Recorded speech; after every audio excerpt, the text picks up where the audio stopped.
Hey, welcome back, everybody. It's time to ride along as we join the Raad life in all its forms. It's all its friends, including one of our best friends from the show, Chef Pascal, who's back again today. Here, welcome, sir. Hey, thank you, Paul. No, my favorite producer. You know, when I was a kid, well, even not that long ago, one of Hollywood's favorite tricks is to start a show, a popular show, like Cheers, and then spin off another show like Frasier. Or when I was a kid, Andy Griffith's show spun off Gomer Pyle, and it was spun off from the Danny Thomas show. You know, so what they do is you'd see some episodes where they featured this new character, and then after a while, the new character would be in a new show. That's kind of what we've been doing here. We'll kind of disclose everything with Chef Pascal. There is potentially a new show coming on OC Talk Radio called what?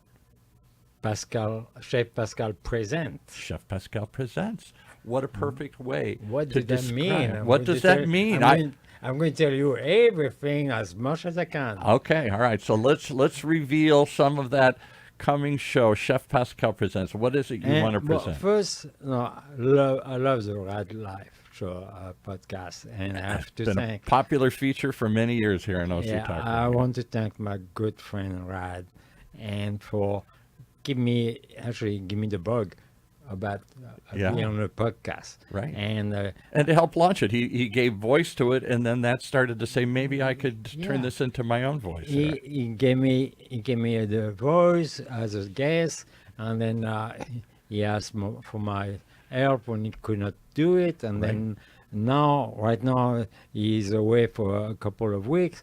So so we had a brainstorm about, well, why don't we do something about more of a chef life? Exactly. And Exactly. who else can talk more about chef life than me? Well, let's just give everybody a quick summary again, because I don't think there's anybody. You're one of the OGs, the original gangsters, the original OCs, the original chefs when Orange County was a chef wasteland. Don't say that too loud. Some people get upset about that. Well, you and Bruno and a couple of people there were a few of you that kind of took this by the hand and said Orange County needs to be more than fast food heaven. We have to really look at the back of the history of a culinary world. All over the world, and also in the U.S., chefs were not as idoling like they are now. No, I never knew any chef's name when I was a kid. So now chefs are famous. They are public figures. They are and they go on TV, and thanks to Julia Child, who also was a pioneer. There's a food channel that's made food stars out of all sorts of chefs across the world. It did, and create a world, a world of I don't like the name of foodies. Right. Because foodies for me is kind of vulgarizing the art of cooking. Yeah, right. So I will call it culinarian to be very. Because you're French, you got to give it a fancy name here. Culinarians is really people who love the culture of cooking and cook, and also like to travel and visit chef and meet chef. So they cook at home, or they're professional, and it doesn't matter as long as you cook, you're a culinarian. And it's like a writer, if you like to write a book or read a book, you have to do both. Culinary to me is edible art, and I can't do it. I'm the first one to say I cannot cook anything. I can't boil an egg. I can't do anything. Yes, you can boil it. That's how bad I am. But I really appreciate, maybe because I can't do it, I really appreciate when others do it, whether it's my wife and people at home and at a party, or go to another level and go to chefs, places like yours, and that can be fun neighborhood things all the way up to Michelin star restaurants. I appreciate the art of cooking, the presentation of cooking. And I enjoy the experience of going out to dinner. So I'm one of those that you'd call a culinaire or a culinarian? Yeah, culinaire, or you I will say you're a food enthusiast. I'm food curious. I am Food always. curious, okay, I all like right, that. okay. But there are those who have taken this another step. My late great friend John, who passed away a number of years ago, my childhood friend, he wouldn't go out to eat. He liked to do it himself, Yeah. and so he entertained all the time. He watched the food chef. He and his buddies, and they would try and recreate things or do things or get inspired. And for him, it was a home experience. He didn't like the experience of going out and have somebody else Oh, cook for him. and it is. And actually, as we talk about home experience, I want to talk later about home cooking. Yes. Right? Oh, you got some powerful Yeah, notes to talk yeah. about that. So, So- there is that world that he didn't like to go out, but he loved to entertain. He loved to eat. He loved to experiment. Loved to cook. And then there is a third world. I was privileged a little while. I was a restaurant writer for the Riverside Press Enterprise, so I got to feed my passion and experience it and go taste some of the world's greatest local Yes. food. I didn't go around Why, the world. there's a flip side of that. Mm-hmm. I talked to, because I met in my career several food writers, Mm-hmm. and I say they enjoy that side of eating out, but sometimes it's not good. So, Well, because you're analyzing everything. You can't well, just experience but no, but it. sometimes they don't have a good meal. Oh, So, yes, right. Because they used to be critics. So now, I don't critic. I go to places that I know it's going to be fine, and then I do a report. Mm-hmm. But so the show the spin-off show on the culinary formula. Focusing the world from Raad covers the whole world. Anything that tickles his fancy and touches Orange County. This Yes. is a little more narrowing the focus of the lens down to food and Raad shows it's about community, and the spin-off will be about the culinary community. yes. And especially Well in Orange put. County, we are a culinary village, a culinary town, a culinary county. And we're talking not only a cook, chef, servers, restaurant, we're talking about people, farmers, people that providers, Yeah. suppliers of seafood, and even winemakers locally, and all, Good all point. that is very, it's broad. It's amazing. Well, broad people it don't is. realize, we obviously started as an agriculture county, Orange County, when there were orange groves everywhere. And then we were a farming community too. All the great ranches, Irvine and Moulton stuff, they were farmers first, and maybe growers second. And there still are people making wine here. There still are people Yeah. growing farm to table kind of stuff here, if not nearby. Yeah, I don't think we're going backward. I think we are getting back to our roots. And getting back to the roots is not really getting backward. It's actually recognizing that we have roots. Yeah. And then, so. The one that brought that to my attention, maybe much of the world's, I don't know if you knew her at all, but Alice Waters from up in, what was it, I forgot. Japanese. Chez Panisse. Maybe. Up in, Berkeley or somewhere in that area. And she really was one of the first early voices I heard. There were many of you out there in the 70s into the early 80s talking about, let's get back to basic ingredients. Let's get away from heavy sauces. Let's get away from buttercream and all that kind of stuff. And let's Yeah. get back to a simpler style of cooking. Not to brag about it, but she was already a good cook and food lover. But then she spent some time in France Yes. and came back about, wow, the French don't have to call their food farm to tables, because this is what they do. They go down to the market and get what's Yeah, available and what's fresh. That's it. Or they go in the front yard, the backyard. Yeah, right. So Many chefs grow like little herbs and stuff in their. So around their- she put a group of people together, and farmers and growers, and she got fresh food and fresh local fish and things like that, and make it simple. Yes. Just she mostly, a lot of our dishes actually were pretty much, in our restaurant she had a beautiful wood oven, and she baked a lot of stuff instead of just grilling and burning food. She just baked simply, or if she do some quick saute and to keep the seafood moist, something. She really uh, gave us the chance to eat food was our natural flavors. Yes, and took us away from the notion, which I don't want to offend you, but to me, when I grew up, French was fancy. It was unapproachable, lots of special sauces and stuff, and it was only at a white tablecloth restaurant. Yeah. I couldn't experience it at home. I don't know what ordinary French people ate. What I experienced in America was something that was very shishi, very unapproachable, very rich, very expensive, very Actually, the French, when I was living in France with my family, with my parents, and we didn't go much to a fancy restaurant. You know?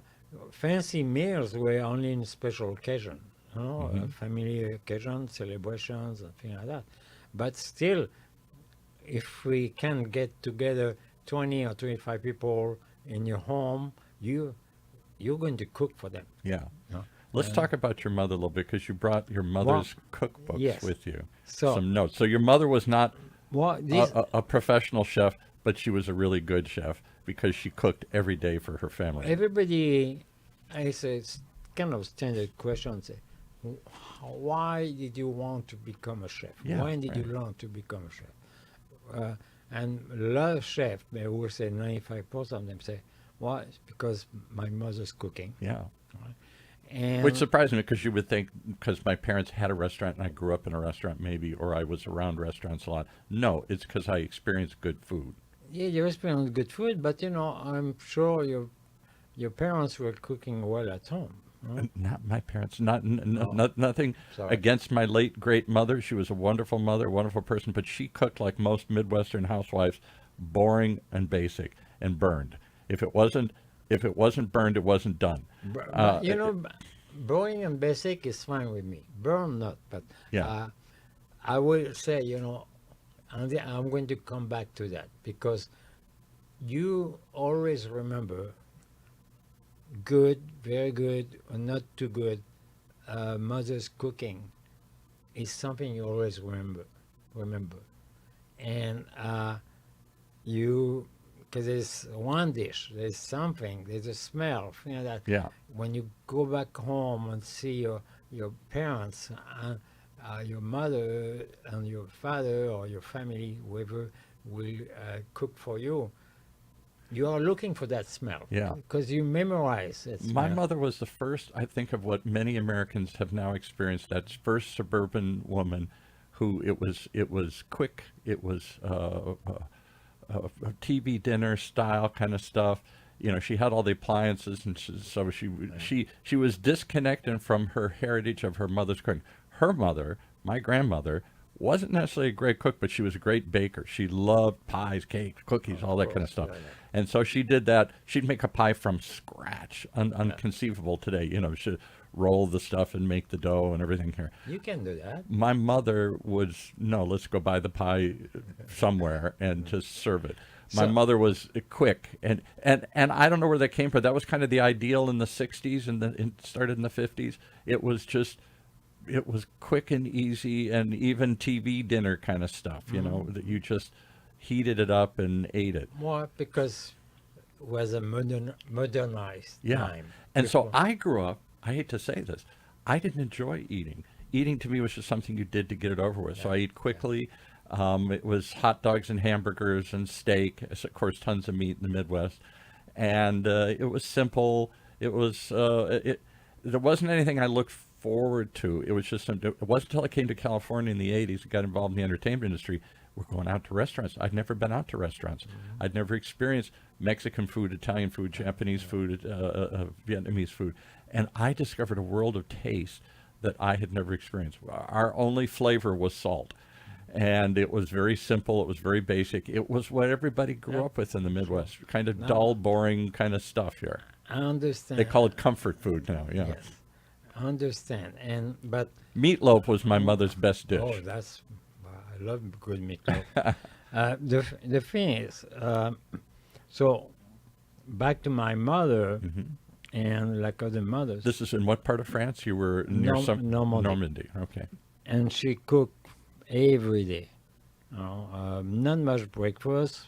because everybody go to work early, Right. and so everybody's a little What bit did on your his dad own. do? What did he do for a living? My dad had a couple of trucks and was a truck driver. Okay, so simple. And And you lived in a very small simple. village somewhere, I take it? Yeah, a little village. The business was right across our home, Right, and then so you just go out and work and come back later. right.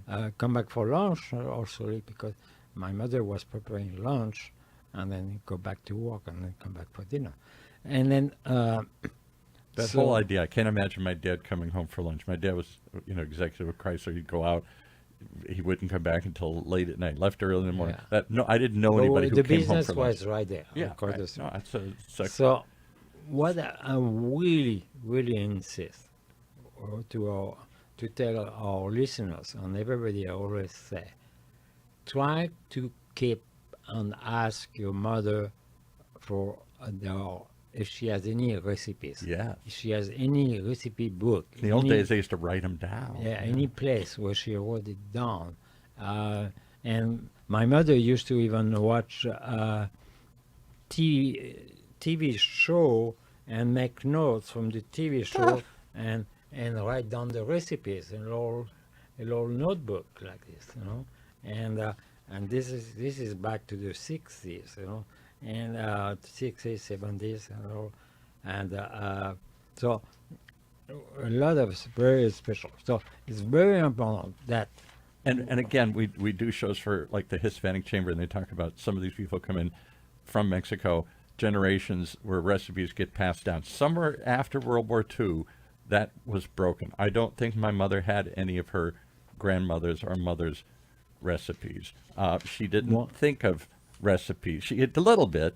And today, my wife doesn't have a book of recipes or any of her mother's recipes or all that knowledge, that collective experience of cooking together and learning their recipes and learning their style. So much of that's been lost in modern America. yeah, well, actually, that's why I'm trying to let people understand that they have to remember, if they can, to save and talk to your parents about and about the cooking. So beautiful writing. She writes recipes. My mother did a beautiful handwriting. That was a sign of a good woman to be able to have good handwriting. Yeah, That was amazing. the nuns would make you do this Yeah. over and over again. My And parents so were Catholic. this was the way I grew up with this. Do you ever go back and look at that book and rediscover it or re-explore yeah, it? oh yeah. And where did she learn? Which did she learn from her mother, her grandmother? Yeah, well, we used to mothers to daughters Yeah, used right. to teach each other. They used to teach life, and used to teach them how to sew, or to maybe do some first aid things, but they teach To grow them, things, to do things, to make all the things. housewife work. Mothers used to teach them that. Right. And so to cooking that's why it's very important. If ever you see a cookbook or a notebook with recipes from your mother or grandmother sitting around, just Don't toss them. don't toss it, because you know what, this can go for the next generation. If they want to. I don't know. Again, I can only talk in my own life and my own family and friends and stuff. I don't see much of that knowledge getting saved or passed along. I think modern girls are like modern boys. I don't know how to fix a car, and they don't know how to cook. The things that fathers used to teach their sons and mothers used to teach their daughters, I don't know if it gets done as much. Paul, I'm more optimistic than that. Okay. So I believe there's kind of a resurrection of love for cooking, love for dining at home, love for people around the table, and Clearly, the growth of things like the Food Channel and food magazines stuff have shown there is a hunger. There's a bad joke, but there is a hunger to get back to not just simpler cooking and comfort foods and stuff of our youth, but to learn how to do it again.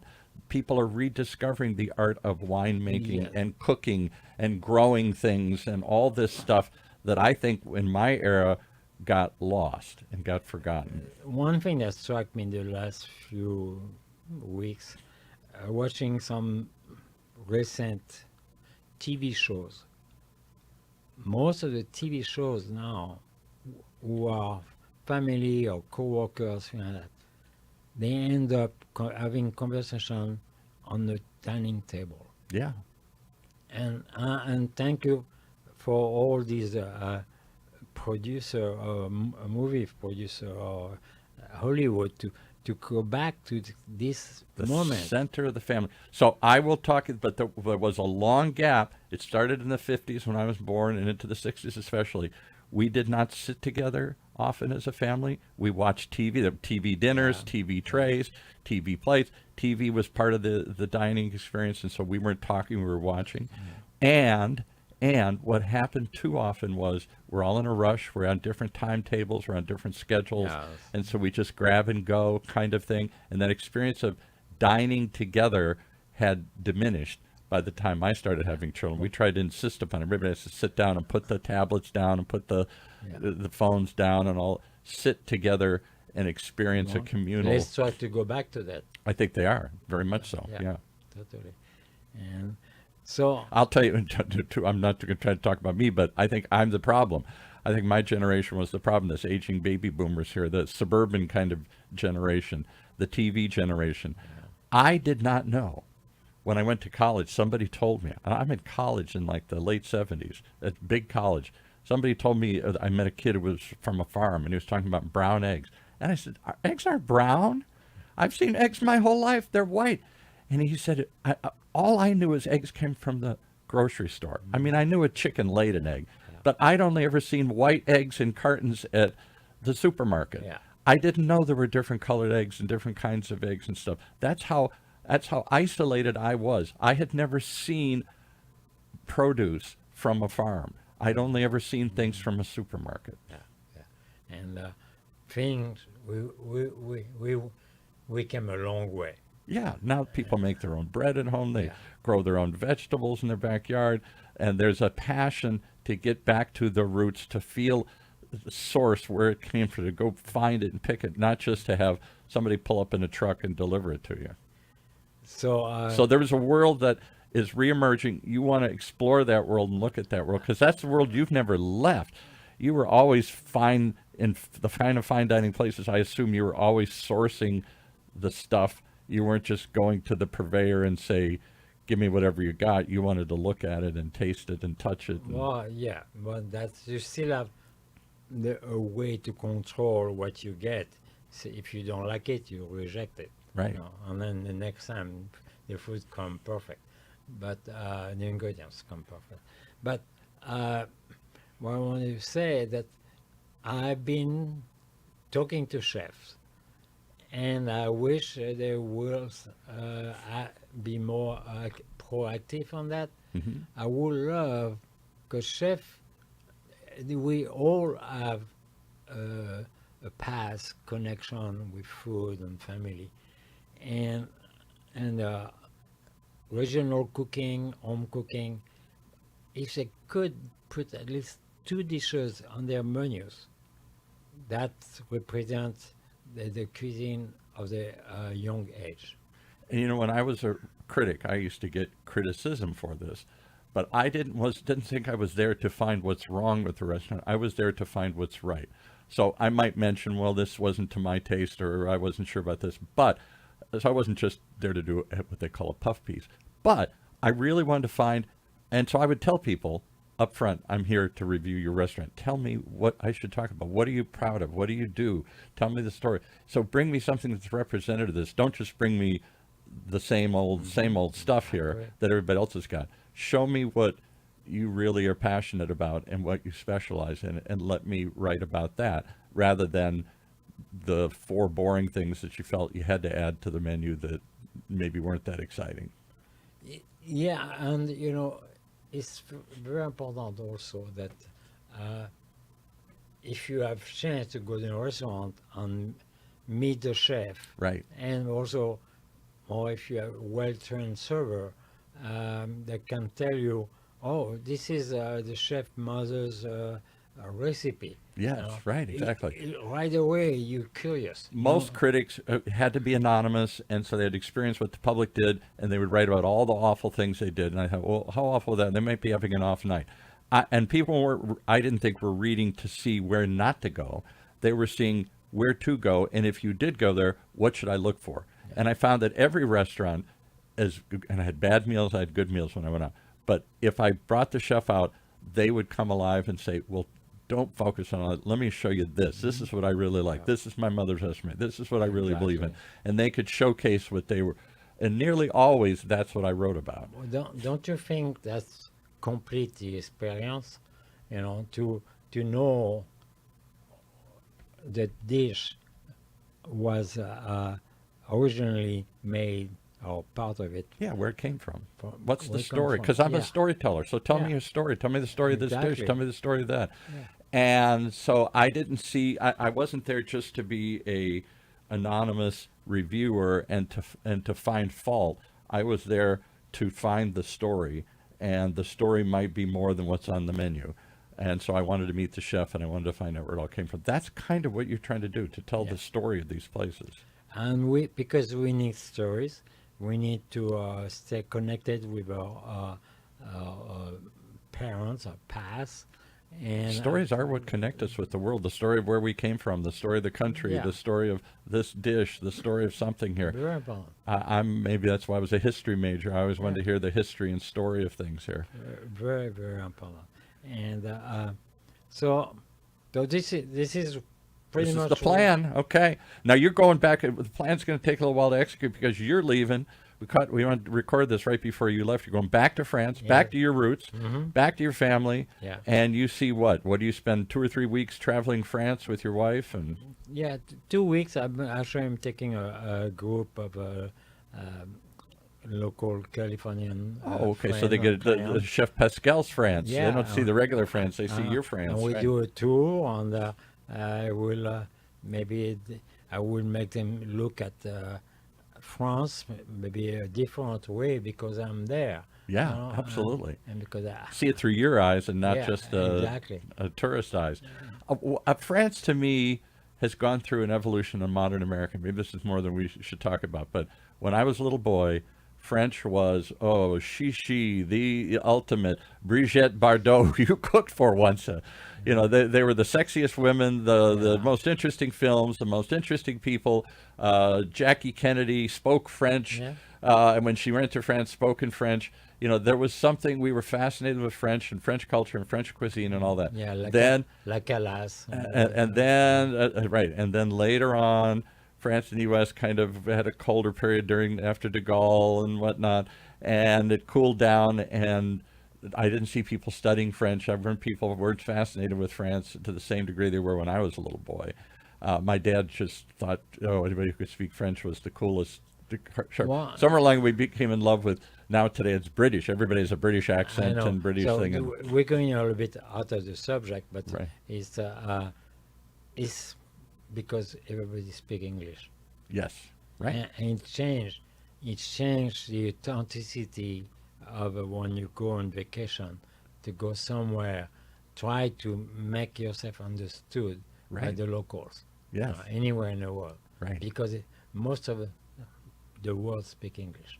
And so I think kind of destroy that charm of adventure. Yes, right. Yeah. To go through the little villages of France or Italy or any of these places, not just France, but we Yeah. became more focused. Today, I just find everybody's fascinated with everything. And English. believe me, if you go to a bakery and buy a piece of bread, they won't laugh at you if you say, "How une baguette, s'il vous plaît." That's right. Spit it out, stumble it out Une here. baguette, s'il vous plaît. Yeah, exactly. Mais- Well, s'il vous plaît, if you please, I can't wait for you to show us Orange County's current culinary world through your eyes, like you're taking people to show them the world of French through your eyes. And I think in so doing, you can report, because I think Orange County has grown up immensely. It was thanks to the efforts of people like yourself who came here and pioneered something other than what I grew up in, the American fast food world, and where slow and cooking and slow experience and a taste for things more than than hot dogs and hamburgers. And I think that is the world of Orange County now. It's evolved into a much more complex scene. Little ethnic restaurants all over the place popping up, like you've talked about, Raad's talked about, as well as some really great restaurants popping up. And I'd love to hear more about them and experience them. We will. And I will bring in some chefs who have great new ideas, very entrepreneurial ideas, and also very... I hope to bring some food. We can taste it. We can try it. We can experience it. We can see what it's like. Well, I look forward to launching this Chef Pascal sometime. So we're talking about maybe June, July, somewhere in there. Present. I need to have a dish. Oh, yes. That presents this person, presents this cuisine, presents this food. We also want to talk about... a lot of people want to become a chef. Yes. And absolutely. A lot of people, unfortunately, call themselves chef, and Right. they are not chef. So we will talk about that and all the steps, all the hard work you have to go through. That's a world most of us get don't there. understand. Anthony Bourdain touched on that. He came up through that world and got to a certain level on it. He wasn't necessarily a great chef or one of the great chefs, No, but he worked. he went through the camp. You know, He went through all those experiences. Started off in the kitchen and cleaned the dishes and all that hard work. We need to put that back on the map, because Yeah. you cannot wake up in the morning and say, tomorrow I'm going to be a And I think people think that they chef. think I'll just go to a chef school for a week and suddenly I'll come out and cook for somewhere Well, here. So I'm here to put back some of the young chefs who think they can, and put them back on the right track. Yes. So I will bring them The best shows are when you take us into a world we don't know anything about, and that's what you can do through this show. You can take us into the back of these places, into the world of chefs, into the world of dining, and explore and explain and educate us as to what's out there, because we need a little bit of all. We need to explore it, we need to explain it sometimes, and we certainly need somebody who will guide us in this discussion here. I thank you for doing that. Yeah, some Curate it. young chefs now are becoming entrepreneurs. Oh, more And than ever. Yeah, that's the goal may- immediately, to get your own place. Yeah. But they never had the chance to. They don't have a MBA. You know, they need to learn all these things as well. And it's a rough world. I can't tell you how many restaurants fail. It's got to be one of the highest percentages of any business here. It's like 95%, some shocking number. And maybe it's because they don't start with enough background and experience. They just have an idea and they throw the doors open. But the best thing we can do, go out and eat. Go out and eat. All right. Well, I'm going to do that right now. It's around lunchtime, so that's my thought. How do they reach you if they want to learn more about Chef Pascal and other ventures you're doing at this point in your life here? On my website at pascalcuisine.com. Pascal, Pascal, pascalcuisine.com. Yes. All right, thanks. We look forward to, and we thank Raad, again, a tip of the hat for allowing us the time on his show to curate, to simmer, to develop a flavor for this, and to find give birth to a spin-off here. Something is simmering. Something simmering, and we're about to bring it to boil here. All right, thank you so much for joining us.